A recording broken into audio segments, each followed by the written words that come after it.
Hello.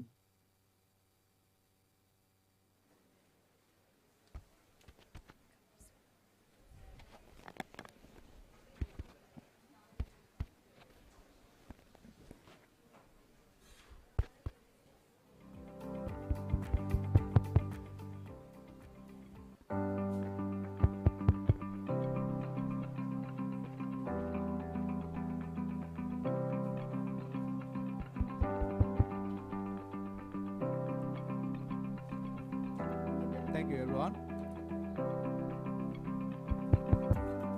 Thank you, everyone.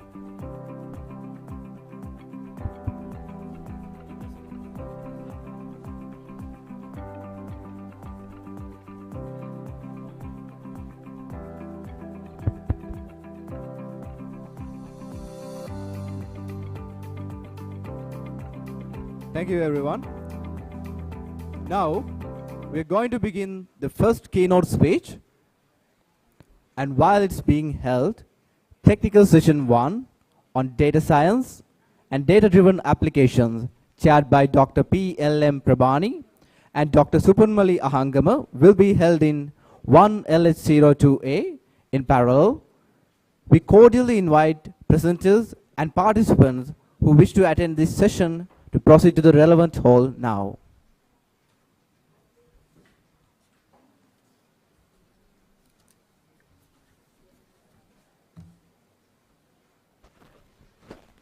Ladies and gentlemen, it is a privilege to introduce our distinguished keynote speaker, an exceptional academic and researcher, Professor 𝗜𝗳𝗜𝗏𝗏𝗏𝗏, from the College of Computer Science and Information Technology at Al-Baha University, Saudi Arabia.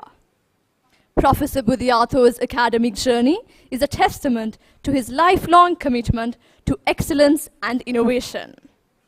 He earned his bachelor's degree in mathematics from the Bandung Institute of Technology in Indonesia, followed by both a Master of Engineering and a Doctor of Engineering in Computer Science from the prestigious Nagoya Institute of Technology in Japan. With decades of academic and research experience, he has established himself as a leading expert in critical areas of modern technology, including intelligent systems, brain modeling, IPv6, network security, wireless sensor networks, and mobile networks. His extensive body of work not only advances knowledge, but also addresses some of the most pressing technological challenges of our time, making him a vital figure in the global scientific community. As the full professor, he is dedicated to nurturing the next generation of thinkers and innovators while driving progress in cutting-edge research. Today, Professor 𝗜𝗑𝗏𝗏𝗏 will share his expertise on building a resilient digital infrastructure, the role of intelligent network monitoring. Please join me in welcoming him to the stage.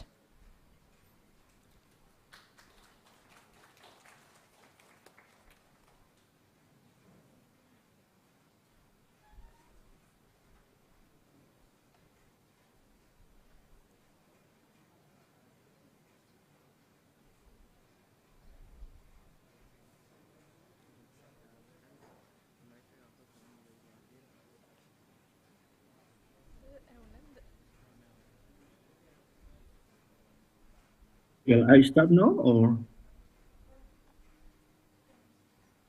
Yes, sir.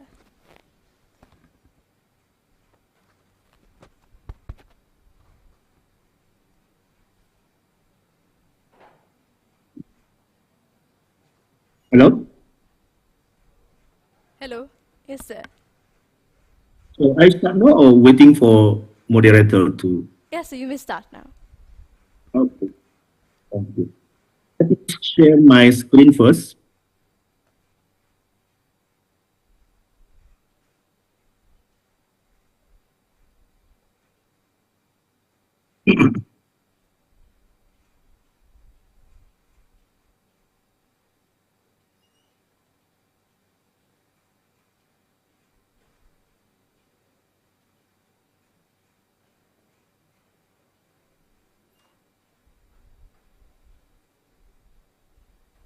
Okay.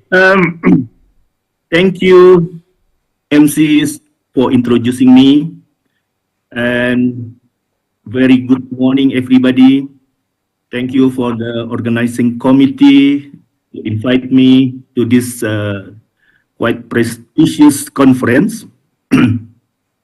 Today, I would like to deliver a talk on building a resilient digital infrastructures, and I focus on the role of intelligence monitoring system.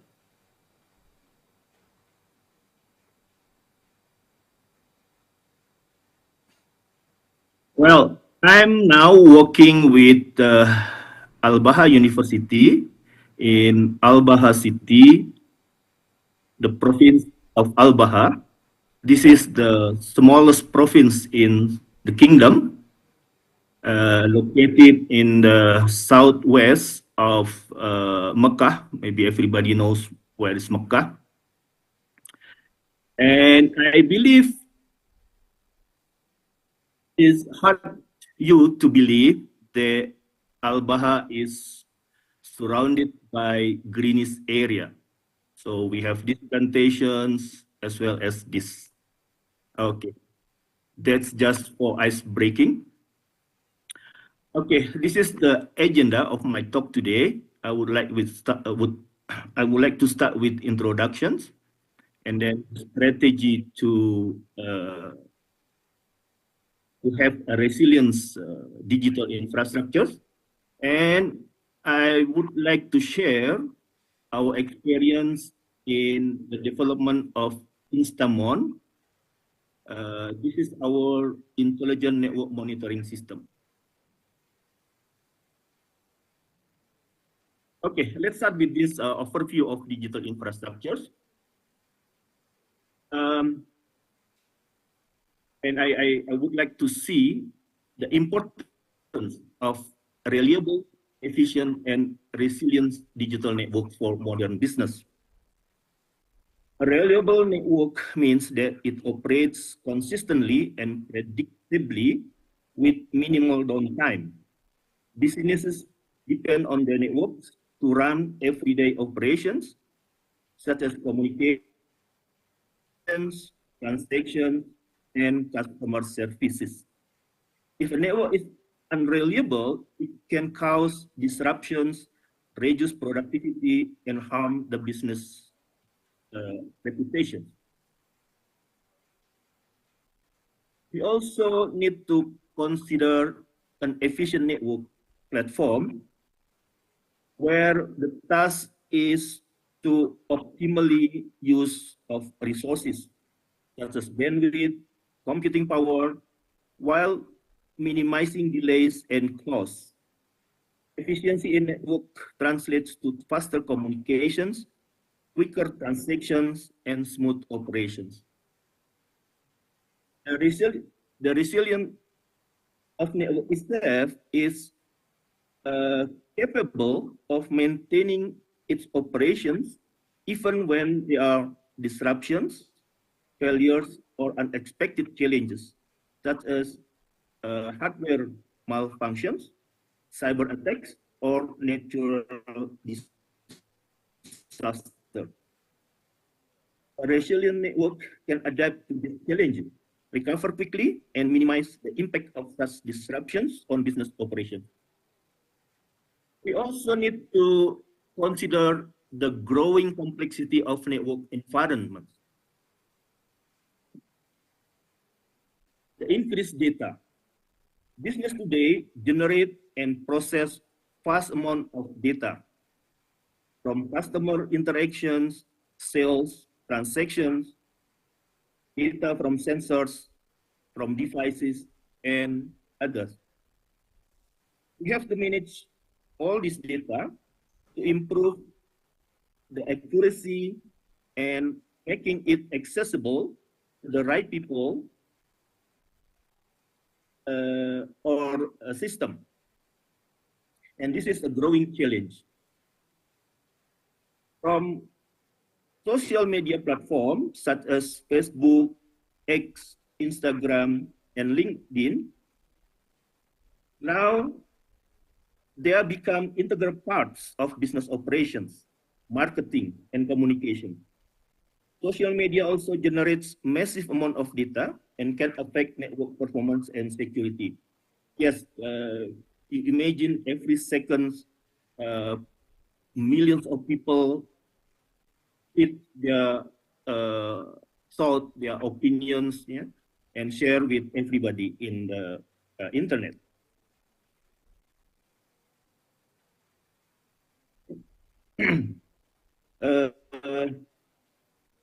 Nowadays also, many businesses are migrating their infrastructures and services to the cloud, such as services from AWS, Amazon, Google Cloud, Microsoft Azure, and others. The cloud enables scalability, flexibility, and remote access to resources, but of course, it introduces additional layers of complexity in network management. On the other hand, Internet of Things, IoT, also growing. Yeah? So many, millions or even maybe billions of connected devices into internet, such as sensor, smart devices, wearables, and machines.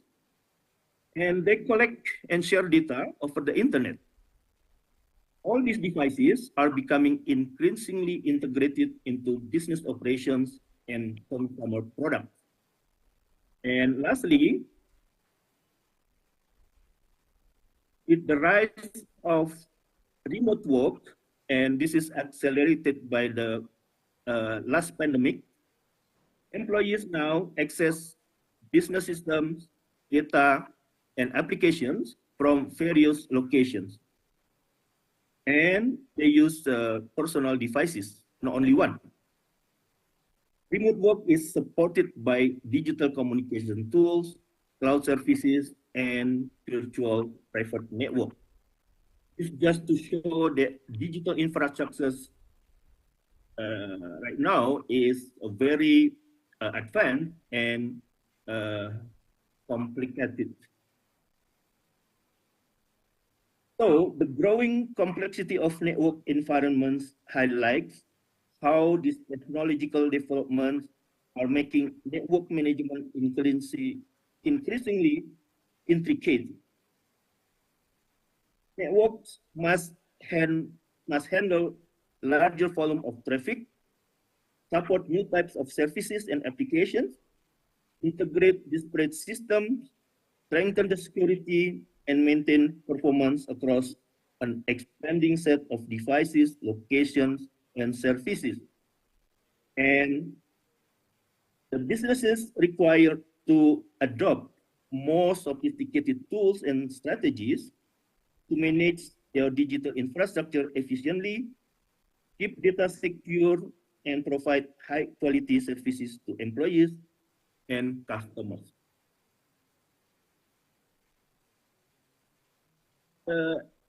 Well, to look at the threats on this digital infrastructure, 3 or 4 months ago, it happens in Indonesia that ransom attacks destroy the national data center of Indonesia. It happened in June, if I'm not mistaken. This is very impressive to me because on that day, I was in the airport, returned back from Kuala Lumpur, and I stuck there for more than 3 hours because the immigration system was down. And I heard that the attackers asked for 8 million ransom, 8 million US dollar as a ransom, but the government reject to pay. But at the end, the attackers give the government encryption keys for free and demand the government use it to decrypt the data. So you see here how this digital infrastructure can be easily attacked by the intruders. Okay, because my focus is intelligent network monitoring, I start with the definitions. Okay? We define the intelligent network monitoring as real-time monitoring of network performance, network health, and security using advanced technology such as artificial intelligence, machine learning, and automation. And it has several key components, including traffic analysis, performance monitoring, to monitor the latency, bandwidth, packet loss, and so on. And it has anomaly detections and predictive analytics components. And of course, it has security monitoring component to do the intrusion detection and threat intelligence detection. Of course, there are many benefits of using intelligent network monitoring. First, we can continuously monitoring that provides full visibility into our network performance and potential threats. The intelligent network monitoring also provide rapid identifications of performance issues, the outage, or security breaches. And we also gain machine learning models that can predict potential network failures or security breaches before they happen in our network.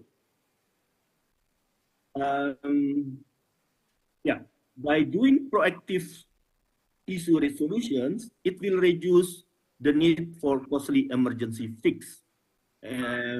Means the ad hoc cost can be decreased, and it will increase the cost effectiveness of our digital infrastructure. The most important thing is intelligent network monitoring at the end will help us to optimize our resource and prevent congestions or bottlenecks in our segments of network. The roles of intelligent network monitoring in resilient building. First, is a real-time visibility and proactive issue detection. Let's say the network traffic suddenly spikes due to cyber attacks, such as the DDoS attack. The intelligent monitoring system can quickly identify this anomaly and trigger an automated responses. Maybe it can reroute the traffic, the blocking suspicious IP address, or mitigate the attack before it disrupts the service. Number two, the predictive analytics for preventive maintenance. I can give an example here. When a certain server has shown sign of slower performance over time, the predictive analytics might warn the IT team that it could fail within the next few days or weeks or maybe hours, and prompting them to replace or service servers ahead of time. Number three, automated incident response and self-healing.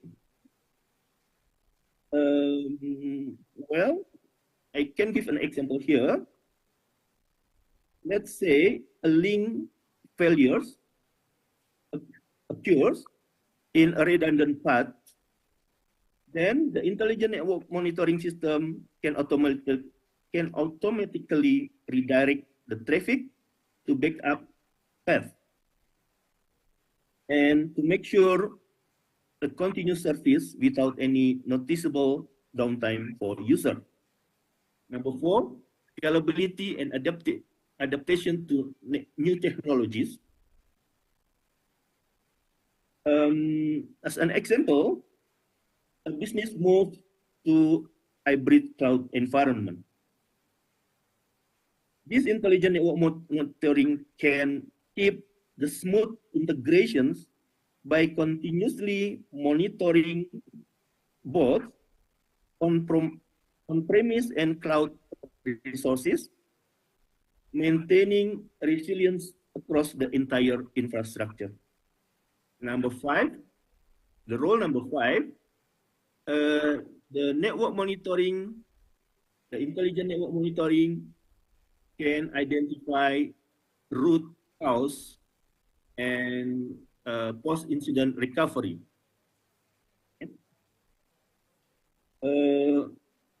For example, this network monitoring can pinpoint the node that spreading unwanted traffic in our network.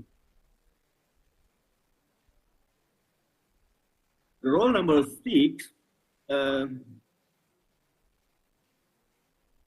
the system may give us data-driven insights for continuous improvement.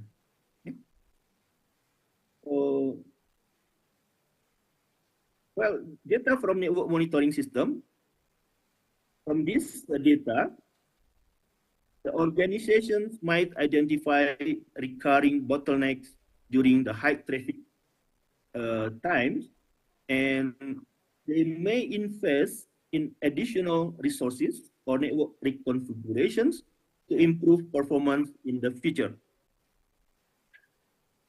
Overall, by leveraging AI, machine learning, and automations, businesses can build resilient digital infrastructures that can handle disruptions, recover from incidents, and adapt to new technologies, while minimizing downtime, cost, and service impact. This continuous resilience building cycle is crucial to guarantee that the network can support business operations and innovation in long term. These are some best practices for implementing intelligent network monitoring. First, we have to clearly set our objectives. So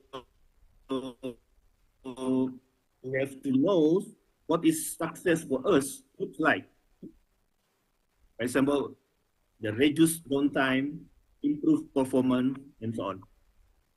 Secondly, we implement centralized monitoring. So it's good if we can use a unified platform to manage and visualize network performance. Third, we leverage automations, automate responses. Yeah, because usually we have a limited network engineers, network experts, yeah, in our network, usually in our company.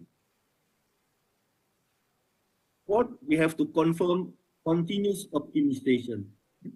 Regularly update network monitoring tools and configurations to adapt to evolving network environment.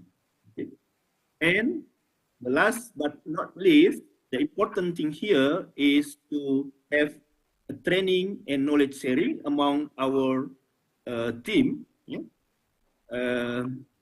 Share new threats, new techniques, and so on. So, and this are also including the increment of awareness on cybersecurity.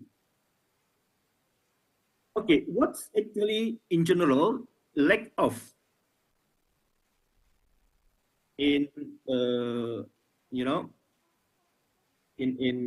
any enterprise network? Yeah, typically an enterprise network has a firewall to protect the digital infrastructure from attack from outsiders attack. Okay, that's fine. But what if the attackers already inside the network, and it happened many times, and well, the big impact will happen here. Yeah? So in the past, we have this case, Yahoo email has been theft, yeah? Almost more than 5 million email account was stolen, yeah? Without the system administrators knowing this matter. Then after 5 years, they know.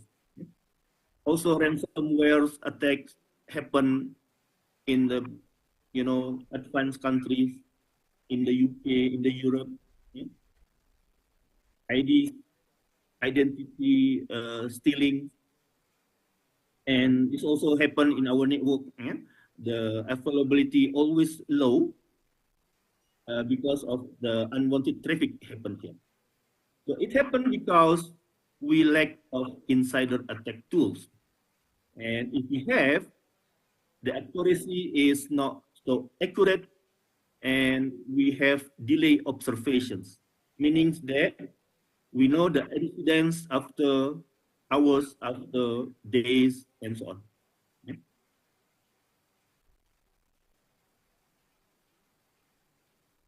In addition, we have a more complexity in cyber attacks. Yeah? So the multi-factor attacks increase. Yeah? Many combination of network layer and application layer attacks, they combine. So it's really a bit difficult, yeah, to detect the attacks because we have to monitor 2 layers here. And of course, because the traffic attributes become complex. Why? Because we have now very complicated network. Yeah? And the volume of traffic also huge. Another thing, the attackers now also consider AI technique to make their malwares more sophisticated. Yeah? So means that the attack's characteristic evolve to avoid detections. This one thing they try to make. Yeah? That's why the malware evolving, then we need on-the-fly learning to increase the capability of our detection system. Yeah? Because if we don't retraining the engine of detection, then it may not be able to detect the evolved malware. So we need on-the-fly learning to increase the detection capabilities here. So of course, we have so many existing solutions, including Cisco system, Palo Alto, and so on. But usually they are foreign products. We have to consider this because we talking about resilience. Yeah? How come we can defend our network with the foreign products, and we don't know whether they put backdoor or not, right? And usually they are quite expensive, and they almost of them using this active monitoring, meaning that the system create additional traffic in our network. Some of them still have false positive rates and still semi-real time, not fully real time. Of course, there are some that really real time monitoring. So this is the last part. Sorry, the strategy of maintaining the resilience of our digital infrastructure. Yeah. So yeah, when we have already built our digital infrastructure, so we need to add more effort on this. First, we have to do proactive monitoring. Yeah. We may use intelligent system to continuously monitor our network performance and health. And this proactive monitoring also to be able, for us to be able to detect issues before they impact our operation. And we also to consider automations and the use of AI, because leveraging AI and machine learning for anomaly detections, predictive analysis, and automated response to issues can increase the resilience of our digital infrastructure. With this automation, we also reduce human errors and also improving the response times. Also, it considers scalability and flexibility to ensure that our network monitoring system can scale with increasing traffic and able to adapt to new technology.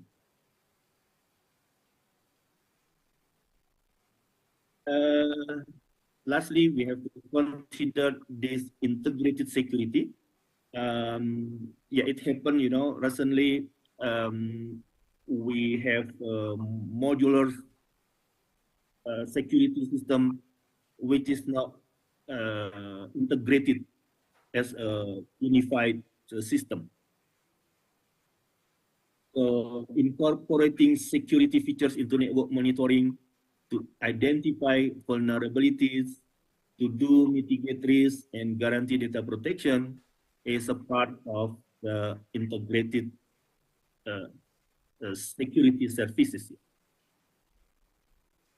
Okay, this is the last part.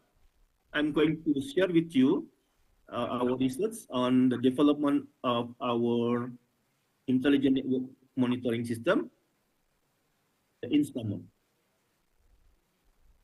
So our research group has this strategy. We focus in one area, and of course we have to collaborate with colleagues from other disciplines, from AI, from data science, and we practice RD and 𝗜𝗖𝗜𝗏, E for commercialization. So in the past, we managed to come up with this product and got awards from some exhibitions and competitions. So this is the stage of the development. We divided our development into layers. So we have infrastructure layers, data acquisition layers, processing layers, applications layers, and service layer. So in infrastructures, we consider almost all the infrastructures, from IoT to 5G and beyond infrastructure. In the past, we used circular buffer as for data acquisitions. But now we are developing passive headless real-time traffic capture agent. Why? Because we really want to keep our monitoring system as a passive system and will provide real-time. So for this purpose, we cannot have packet loss. Yeah? So we have to have zero packet loss. Yeah. As for data processing, we implement many intelligent tools like fuzzy for clustering, memory prediction framework to prediction models, machine learning, as well as deep learning to our IDS, intrusion detection system. We have developed an intelligent intrusion detection system, intrusion prevention system. We also try to profile the user traffic in any network. We implement user behavior analytics and, of course, visualization tools. Yeah. And at the end, we provide sustainable and secure network. So this is the overall architecture of InstaMons. And now we focus on this packet acquisitions, data acquisition.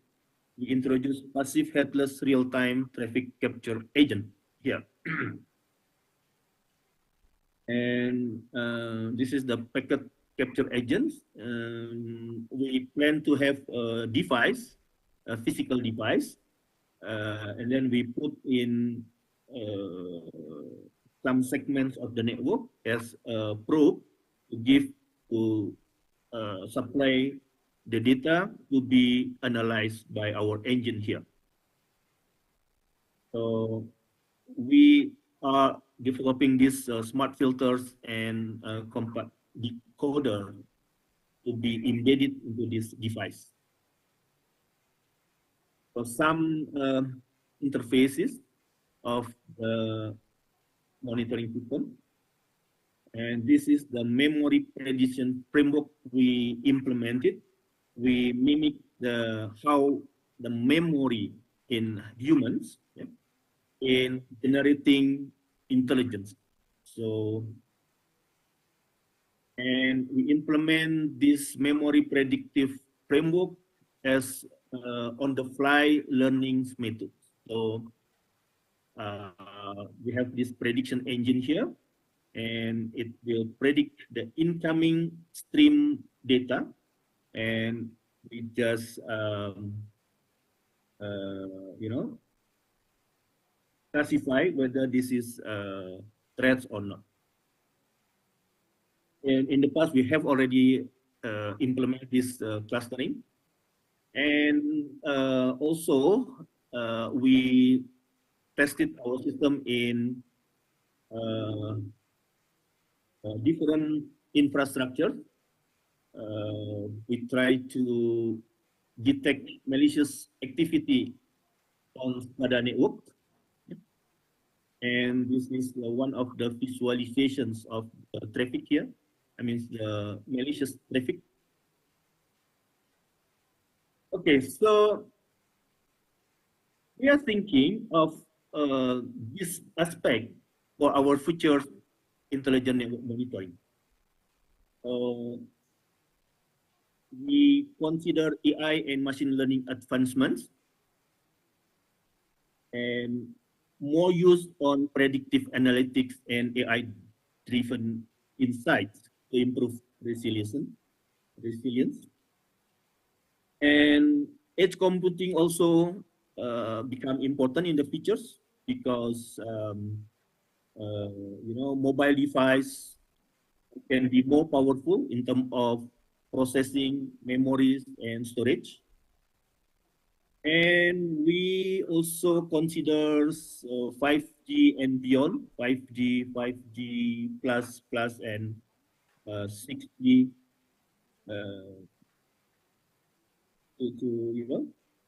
to have a network monitoring system on that, and need to evolve to handle the speed and scale of 5G network. Yeah. Speed and scale is important here.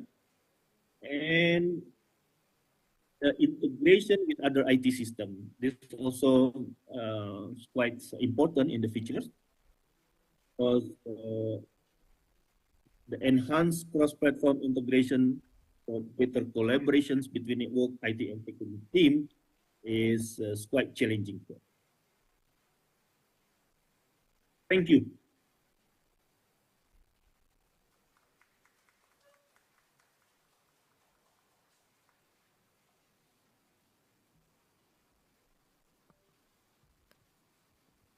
Thank you, Professor. Thank you, Professor, for that insightful keynote on building resilient digital infrastructures. Your expertise and innovative research have truly broadened our understanding of securing digital networks. We greatly appreciate your time and knowledge you shared with us today. For your contribution, we have prepared a small token of appreciation, and it will be displayed on the screen.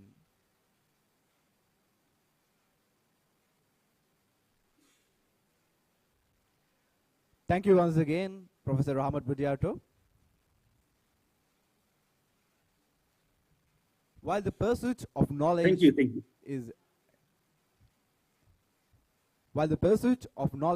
is endless, even the most brilliant minds needs a little break. So it's time for a refreshing tea break. Let's step into the open area, enjoy a cup and recharge. And also don't forget to come back to the main hall as more exciting discussions are waiting. Thank you.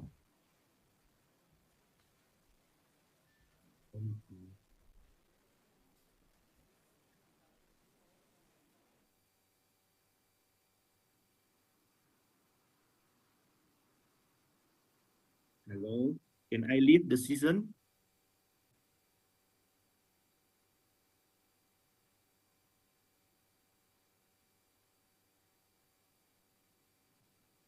Okay, I'm leaving.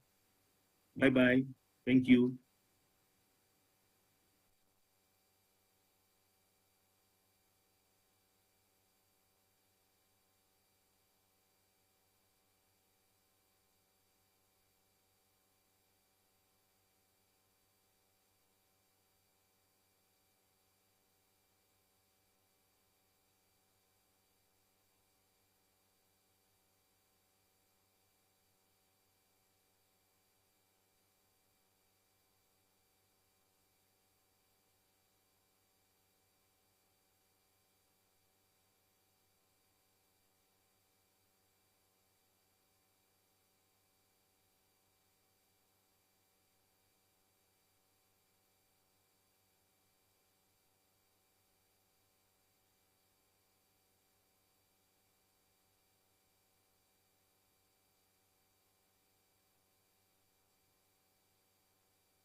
to have the opportunity to visit Sri Lanka through this meeting.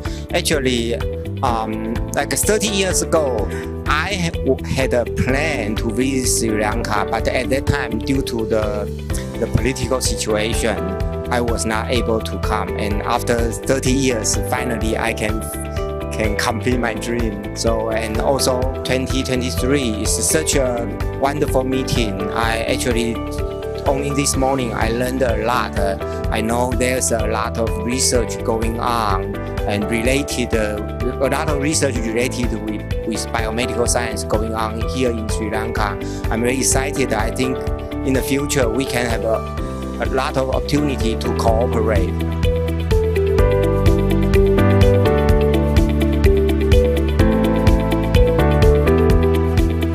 Sure, I think that because I ever been the guest for many times of the ICITR, the conference, so I saw that it gradually changed and more popular and more international. And I think as I attend the section that in the morning, I saw that the paper presented good quality and very good study. So I think very good. I consider the contribution of the attendees, their effort.